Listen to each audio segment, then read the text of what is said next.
Okay. सलाम, नमस्ते, सत श्री अकाल. मी आहे डॉक्टर दीप्ती वाघमारे. दीप्ती टॉक्सच्या एका नव्या भागामध्ये तुमचं स्वागत आहे. खरं तर चितळेंची बाकरवडी किंवा आम्रखंड याचं असं असताना एक पीस किंवा एक चमचा खाऊन भागत नाही, आपल्याला ते पुन्हा पुन्हा खावं लागतं. म्हणून मी पुन्हा एकदा आली आहे गुलाबी टीम सोबत. सो तुमचं सगळ्यांचं सगळ्यात पहिले खूप खूप अभिनंदन. थँक्यू. आणि कसं वाटतंय? ऑलरेडी फिलिंग गुलाबी फ्रॉम इनसाइड. धन्यवाद. गुलाबी फुलपाखरं उडतात. वा, क्या बात आहे. काय इंट्रोडक्शन दिलं तुम्ही? काय एक्झाम्पल म्हणजे Chitale Bakarwadi and our movie. So Gulabi टीमचं खरंच खूप अभिनंदन. आपल्या पहिल्या इंटरव्ह्यू मध्ये मी अशी अंधारात चाचपडत इंटरव्ह्यू घेतला, कारण मी चित्रपट पाहिला नव्हता तेव्हा. पण आता मी अभिमानाने म्हणू शकते, येस, आय एम अ गुलाबी वॉचर. मला खूप खूप खूप आवडला आहे चित्रपट. आणि मी आधीच असं म्हणाले की आताच्या पिढीला कुठेतरी रिलेट करू शकेल किंवा कनेक्ट करू शकेल असा चित्रपट आहे. सो त्याची स्टोरी म्हणजे त्याची कहाणी पण तुम्हीच लिहिलेली आहे. सो कोणती होती ती गुलाबी मुवमेंट जेव्हा तुम्हाला ही कहाणी सुचली? आय थिंक 2019 मध्ये मी ऍक्च्युली फिल्म लिहायला सुरुवात केली होती. आणि आजूबाजूची लोक, आजूबाजूचे माझे मित्रमैत्रिणी, त्यांना बघून मला असं वाटायचं की हे कधीतरी फिल्म मध्ये यायला पाहिजे. यांच्या स्टोरीज अशा आहेत की ज्या कधीतरी सांगितल्या गेल्या पाहिजे.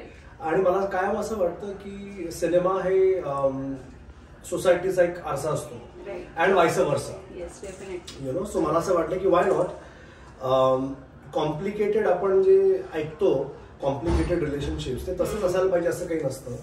आपल्या नॉर्मल लाईफमध्ये कॉम्प्लिकेटेड जरा सिम्प्लिफाईड असतं. सो ते त्या पद्धतीने दाखवावं आणि जे लोकांना जरासं जवळचं वाटेल, माझ्या आयुष्यातलं असं वाटेल, म्हणून त्याची निर्माण केलं. खूपच छान. सो हे आहेत अभ्यंग गोवाळेकर, ज्यांना वर्ल्ड्स मोस्ट हँडसम मॅन असा एक खिताब सुद्धा मिळालेला आहे. So congratulations on that. आणि त्यांनी ह्या चित्रपटात थ्रू अभिनयामध्ये, दिग्दर्शनामध्ये आणि कथालेखनामध्ये पदार्पण केलेलं आहे. And I must say it's a kick ass entry to Marathi industry. आणि पुण्यातल्या प्रेक्षकांनी तसंच मुंबईच्या प्रेक्षकांनी तुम्हाला खूप भरभरून प्रेम दिलंय.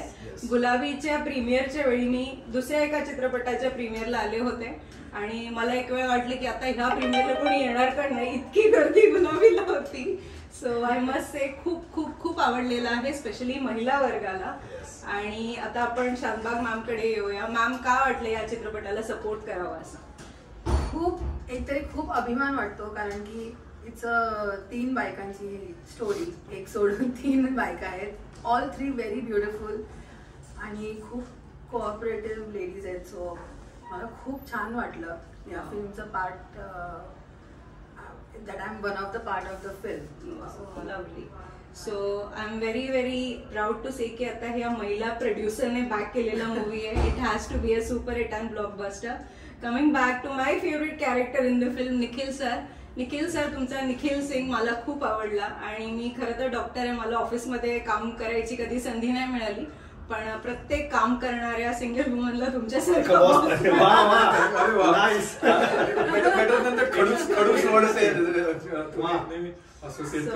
मी जास्त स्पॉयलर्स देणार नाही, कारण अजूनही माझी इच्छा आहे की ज्यांनी नाही पाहिला त्यांनी हा चित्रपट बघावा. परंतु सॉफ्ट येट लिटल हार्श अशी एक तुमची व्यक्तिरेखा आहे. त्याच्यासाठी तुम्ही कसं प्रिपरेशन केलं?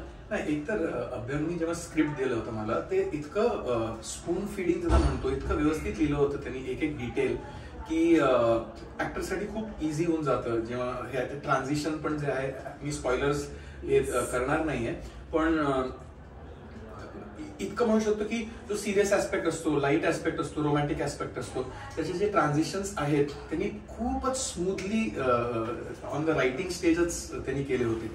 आणि मला फक्त एकच ऍड करायचं आहे, जसं तुम्ही म्हणालात की काय वर्ल्ड्स मोस्ट हँडसम माणूस, जेव्हा आता, आणि तो प्रोड्युसर पण आहे, डिरेक्टर पण आहे, रायटर पण आहे. आता हे किती ब्युटिफुल चेहरे आहेत. प्रेशर किती जास्ती असतो बघा ना ऍक्टरसाठी. Producers are only so beautiful. आणि हे I just hope that I have done justice to his vision. That is the only thing, because that at the end of the day that is what an actor lives for आणि works for. Wow, lovely. So Gulabi या चित्रपटाचं जेव्हा मी खूप सारे interviews पाहिले before the trailer was out, आणि त्याच्यामध्ये गुलाबी हे नाव का ठेवलं हे सुद्धा रिव्हील करण्यात आलं. सो का तुम्हाला वाटलं की आपण हा चित्रपट महाराष्ट्राच्या बाहेर जाऊन करावा, किंवा what was that thought process behind it? एकतर मी प्रचंड काय म्हणूया, अगदी हार्ड कोर मराठी आहे. ठीक आहे, त्यात पुण्यात जन्मलेलोय, MH12 आहे मी, ठीक आहे. तर त्याचा अत्यंत जाज्वल्य अभिमान वगैरे सगळं आहे माझ्याकडे. ते महाराष्ट्राच्या बद्दल म्हणजे एखाद्या माणसाला मला जर डोकं फिरवायचं असेल तर एक शब्द महाराष्ट्राच्या विरुद्ध बोलूनच दाखवावं, म्हणजे माझं सटकतच. म्हणजे पण ऍट द सेम टाइम जसं महाराष्ट्रावर प्रेम आहे तसं देशावरही प्रेम आहे. आणि माझी अशी इच्छा होती की आपण महाराष्ट्र म्हणजे आपल्या मराठी फिल्म्समध्ये आपण जवळजवळ महाराष्ट्राचे कानेकोपरे दाखवले. मला असं वाटलं की वाय नॉट की एखाद्या अशा राज्यात जावं की ज्याचं पण सौंदर्य प्रचंड आहे आणि सुदैवाने ते आजपर्यंत कधीच कुठल्या मराठी फिल्ममध्ये आलेलं नाही. जेव्हा राजस्थान आणि जेव्हा जयपूरची निवड झाली त्यावेळेला आम्हाला असं कळलं की आम्ही पहिली मराठी फिल्म होत की जी तिथे शूट होतीये. आणि आम्हाला एवढी मजा वाटली की इतकं ते it's such a tourist destination, म्हणजे केवढे फॉरेनर्स असतात तिथे आणि एवढं असूनही एकही मराठी फिल्म झालेली नाही. आणि ही म्हणजे ऐतिहासिक फिल्म जयपूरमध्ये शूट होणं हे कदाचित लोक एक्सपेक्ट करू शकतात, कारण तिथले राजवाडे इतके भव्य इतके कमाल आहेत. पण अशा प्रकारची फिल्म की इतकी अर्बन मॉडर्न फिल्म तिथे शूट होणं फार मजा वाटत होती. सो म्हणून राजस्थान. दुसरं असं की स्टोरीमध्ये एक अँगल आहे, मी स्पॉइलर न देता सांगतोय की राजस्थान बाहेरून बघायला फार सुंदर आहे, पण मी खूप अभ्यास केला राजस्थानचा, माझे खूप मारवाडी मित्रमैत्रिणी पण आहेत. आतमध्ये एक थोडासा पोकळपणा आहे, थोडासा भकासपणा आहे, कारण ते राजवाडे आता मोकळे आहेत, राजवाड्यांची हॉटेल्स झाली आहेत खूपशा. तर तो पोकळपणा माझ्या फिल्मच्या कॅरेक्टर्समध्ये आहे. आणि त्या तिघी जणी तशा आहेत की त्या दिसायला अत्यंत सुंदर आहेत आणि त्यांच्या आतमध्ये यांना काय प्रॉब्लेम असणार आहे असं वाटणाऱ्या लोकांचीच गोष्ट आहे ती. आपण आतमध्ये आहे काहीतरी आणि जे आपल्या मला वाटतं प्रत्येकाच्या आतमध्ये असतं. म्हणून जयपूर. सो ट्रेलर मध्ये पण असं वाटत होतं की Mrunal ma'am is having fun, पण जेव्हा मी इंटरव्ह्यू पाहिला आणि she was like no no no I am not living myself, तू पिक्चर बघ आधी. आणि मग मला कळालं व्हॉट शी रिअली माइंड. आणि हा खरंच खूप छान पॉइंट आहे की बाहेरून आपण ऑन द एक्सटिरियर आपण खूप हॅपी गुलाबी दाखवतो, but we are much grey inside. आणि तो ग्रे पार्ट पण तुम्ही खूप छान कव्हर केला. तुमची जी व्यक्तिरेखा आहे इशीर, ही तुम्हीच प्ले करणार हे आधीपासूनच ठरलं होतं? सो नाही, टेक्निकली नाही. लिहिताना इशीर आता आहे त्याच्यापेक्षा थोडंसं मोठं कॅरेक्टर होतं, पण जेव्हा हे सजेशन झाले काही लोकांकडून, टीम मेंबर्सकडून, मृणालताईकडून पण अजूनकडून की I think you should play this. So मला असं वाटलं की हे होऊ शकतं. दिग्दर्शक म्हणून मी त्याची एक मुभा घेतली आणि तो थोडासा लहान केला फक्त म्हणून, कारण मला ते दोन्ही कमानी पेलायच्या होत्या. सो मला असं होतं की मला या 3 जणी फिल्मच्या हिरो आहेत त्यांना पुढे ठेवायचं आहे. उगाच कुठेतरी मी सगळं करून आपला हावरटपणा जो एक असू शकतो एखाद्या सामान्य माणसामध्ये की नाही मी करणार, तसं काही न करता मला असं वाटलं की नाही लेट इट बी. पण ते करायला मजा खूप आली, कारण इशीर माझ्यापेक्षा जरा वेगळा आहे.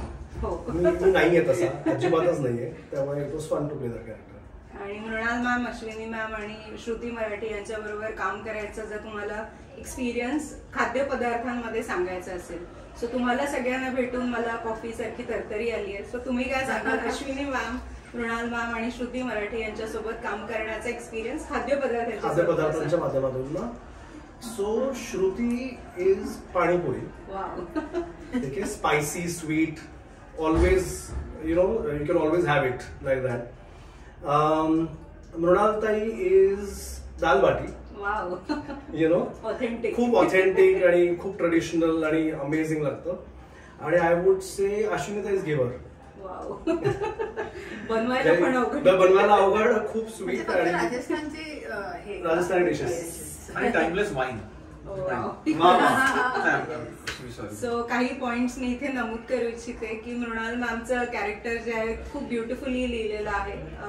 मी जेव्हा मूवी बघितला, मी माझ्या एका रिलेटिव्ह बरोबर गेलो होते, was also dealing with a similar situation, आणि मला असं वाटतं तिला कुठेतरी होप मिळाली आहे that she can move on ahead in a life. So thank you for that. Moving ahead to your character, as I told you की मला तुमचं मराठी हिंदी संमिश्र संवाद खूप आवडले.